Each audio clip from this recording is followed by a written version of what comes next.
Welcome বন্ধুরা, তোমরা সবাই কেমন আছো? আমি তো খুব খুব ভালো আছি। তোমরা ভালো থাকো, যে যেখান থেকে আমার ভিডিও দেখছো তারা নিশ্চয়ই সবাই ভালোই আছো। আর সবাই ভালো থাকো, ঠাকুর কাছে সবসময় প্রে করি আমার পরিবার যেন ভালো থাকে, সুস্থ থাকে। তো চলো আজকে আবার একটা রেসিপি নিয়ে তোমাদের কাছে হাজির হয়ে গেলাম। চলো রেসিপিটাকে আগে একেবারে শেয়ার করে ফেলি, বেশি দেরি আর করবো না, বেশি বকবকও করবো না। আজ একটা চলো সহজ ঘরোয়া রেসিপি। আমার তো সবসময় যেটা হাতের কাছে পাওয়া যায় সেই রেসিপি শেয়ার করতে খুব ভালো লাগে। এটা আনো সেটা আনো, এটা নেই তাহলে তো হবে না। তো চলো সব হাতের কাছে পাওয়া একটা রেসিপি তোমার সাথে শেয়ার করো। চলো একেবারে আগে দেখিয়ে নিই। আজ তোমার সাথে শেয়ার করব একটা বরবটি আর আলুর একটা রেসিপি। তো বরবটি গুলো দেখো ঠিক মাপ অনুযায়ী একটা কেটে নিয়েছি বেশ লম্বা লম্বা করে। আর এখানে আলুটা একটু আলু ভাজার মতো আলু, কিন্তু একটু মোটা মোটা করে কাটা আছে। মোটা আলু ভাজা যেমন কাটা হয় সেরকম, তোমরা চাইলে পোস্ততে যেমন আলু দাও সেরকম কাটলেও হবে, কিন্তু এটা মোটা মোটা কাটলে একটু দেখতে ভালো লাগে। বরবটি আর আলু ভালো করে কেটে জল ঝরিয়ে আমার রাখা হয়ে গেছে। আর এখানে দেখো গরম জলও আমি চাপিয়ে দিয়েছি। তো দেখো মশলাগুলো দেখে নাও কি কি নিয়েছি।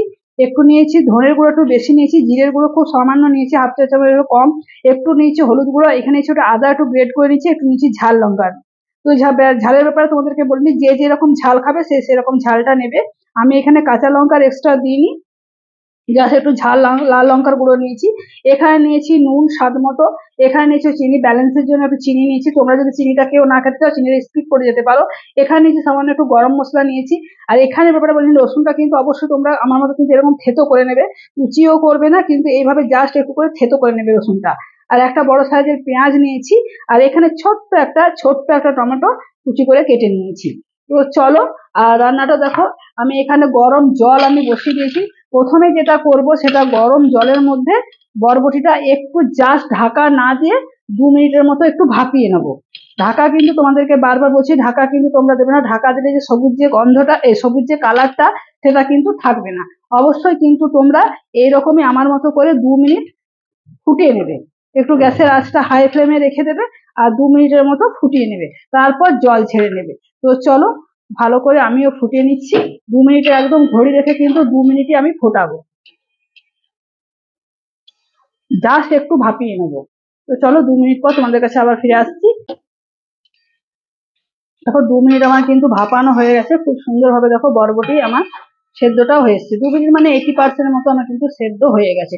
তো চলো ওখানে একটা দেখো ফুটো থালা নিয়ে নিয়েছি, জালি নিয়ে নিয়েছি। চলো ওটাতে ভালো করে ঢেলে নেবো, জলটা ঝরিয়ে নেবো। তো গ্যাসের ফ্লেম আমি এখন অফ করে দিচ্ছি। চলো একটু ঠান্ডা হোক, ওটা ঢেলে নিই। কড়াই আমি বসে দিয়েছি আর রান্নাটা কিন্তু সর্ষের তেল দিয়েই করব। তো দেখো তেল আমার অলরেডি চলে এসছে। তো খুব সামান্য একটু তেল দিয়েছি, এর মধ্যে কোনো কিছু আর আমি ফোড়ন কিন্তু দিচ্ছি না। তোমরা চাইলে একটু পাঁচফোড়ন, জিরে ফোড়ন, শুকনো লঙ্কা ফোড়ন দিতে পারো। আমি কিন্তু কোনো ফোড়ন দিচ্ছি না, ফোড়ন না দেওয়াতে ভালো লাগবে খেতে। দেখো এর মধ্যে থেতো করা রসুনটা দিয়ে দিচ্ছি। রসুনটা জাস্ট একটু নেড়ে চেড়ে নেবো, যাতে কালারটা একটু চেঞ্জ হওয়া পর্যন্ত। দেখো কালার দিতে না দিতে আমার কালার কিন্তু অলরেডি চেঞ্জ হয়ে চলে এসছে। তো চলো রসুনটা দেওয়ার পর একটু ভাজা ভাজা হয়ে যাবে, তখন আমি এর মধ্যে পেঁয়াজটা দিয়ে দেবো। দেখো রসুনের কালার কিন্তু আমার অলরেডি চেঞ্জ হয়ে চলে এসছে। এর মধ্যে দিয়ে দিচ্ছি পেঁয়াজটা, কুচি করে রাখা পেঁয়াজটা এর মধ্যে দিয়ে দিলাম।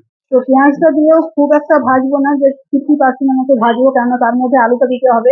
আলুটা যখন দেবো তখন ধরো পেঁয়াজটা মানে ভাজা তো হয়েই যাবে, তার জন্য 50% মতো পেঁয়াজটা একটু ভাজবো, তার মধ্যে আবার আলুটা এর মধ্যে দিয়ে দেবো।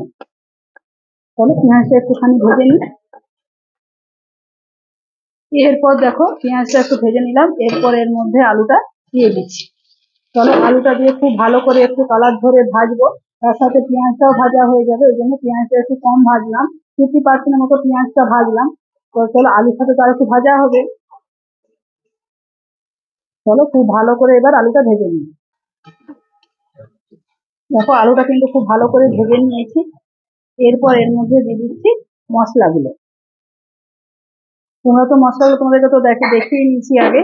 আর তলাতে যাতে যাতে যাতে না লেগে যায়, যাতে না মশলাটা ধরে যায়, তার জন্য সামান্য একটু বাটি ধোয়া জল এর মধ্যে অ্যাড করে দিই।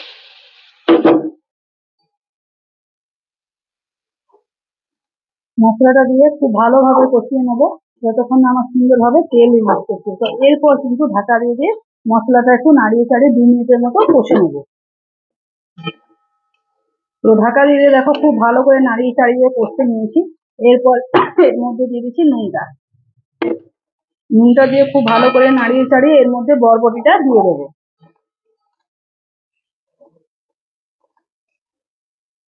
দেখো খুব সুন্দর জল ঝরিয়ে রেখে দিয়েছিলাম বরবটিটা, আর বরবটিটা দেখো সেদ্ধও হয়ে এসছে।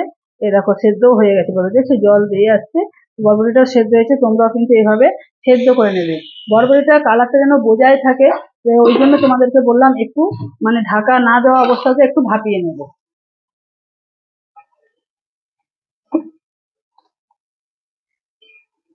তো চলো খুব সুন্দর হয়ে এবার ঢাকা দিয়ে দিয়ে একটু নাড়িয়ে চাড়িয়ে কষে নেবো। এর মধ্যে এরপর টমেটোটাও দিয়ে দিচ্ছি।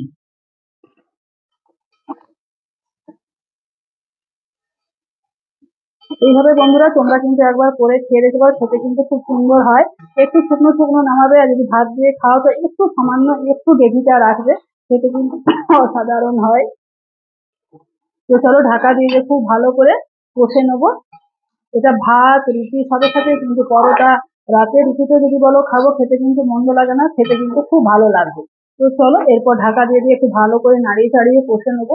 চলো ঢাকাটা দিয়ে দিই, ঢাকাটা দিয়ে খুব ভালো করে নাড়িয়ে চাড়িয়ে কষে নেবো। তো 2 মিনিট ব্রেক নিয়ে তোমাদের কাছে আবার হাজির হলাম। দেখো সবজি আমার কত সুন্দর মজে গেছে, আর বরবটি থেকে যে জলটা বেরিয়েছে তাতে আমার মানে 80% সেদ্ধ হয়ে গেল। তো দেখো একদম আলু এরকম সেদ্ধ হয়ে গেছে, তোমাদেরকে দেখায়। এই দেখো আলু কিন্তু একদম ভেঙে যাচ্ছে, আর টমেটো দেখো কি সুন্দর মিশে গেছে। খুব সুন্দর ভাবে কিন্তু আমি নাড়িয়ে চাড়িয়ে ভালো করে কষে নিয়েছি। এরপর এর মধ্যে সামান্য একটু জল দেবো। বরবটি আমার সেদ্ধ হয়ে চলে এসছে। এর মধ্যে দিয়ে দিচ্ছি সামান্য একটু জল। এই ছোট বাটি আমি 1 বাটি জল দিলাম। তারপরে এর মধ্যে দিয়ে দেবো এবার চিনিটা। তোমরা যদি চিনিটা কেউ না দিতে চাও তাহলে স্কিপ করে দেবে, সামান্য একটু দিয়ে নুন ঝালটাকে বজায় রাখে,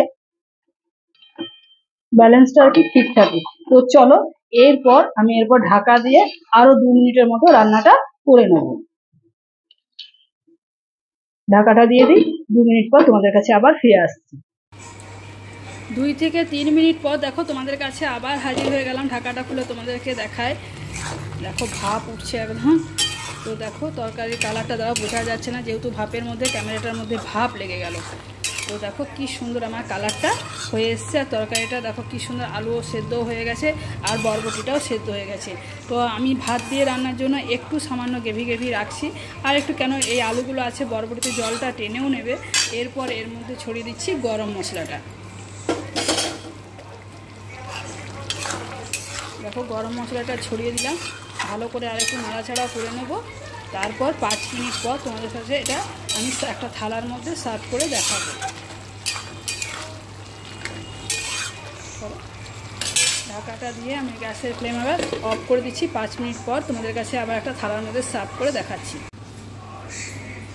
একটা থালার মধ্যে দেখো 5 মিনিট পর একটা থালার মধ্যে কত দেখো একদম গ্রেভি গ্রেভি টেনে নিয়েছে, একদম জলটা টেনেছে, একদম শুকনো শুকনো আমার হয়ে গেছে। তাহলে বরবটির রেসিপি তোমাদের কেমন লাগলো, বরবটি আলুর রেসিপি তোমরা অবশ্যই কিন্তু আমাকে কমেন্ট করে জানিও। আর আমার মতো করে একবার খাওয়া অনুরোধ রইল, আমার মতন করে একবার বানিয়ে তোমরা অবশ্যই কিন্তু খাবে, খেতে কিন্তু অসাধারণ হয়। এটা ভাত রুটি পরোটা সবের সাথে কিন্তু খুব ভালো যায়। দেখো কত সুন্দর কত লোভনীয় দেখতে হয়েছে। বন্ধুরা বরবটি আলুর রেসিপি তোমাদের কেমন লাগলো অবশ্যই তোমরা কিন্তু আমাকে কমেন্ট করে জানিও, আর ভালো লাগলে আমার চ্যানেলটাকে একটু সাবস্ক্রাইব করে আমার পাশে থেকো। তো আজকের মতো টাটা, বিদায় নিচ্ছি।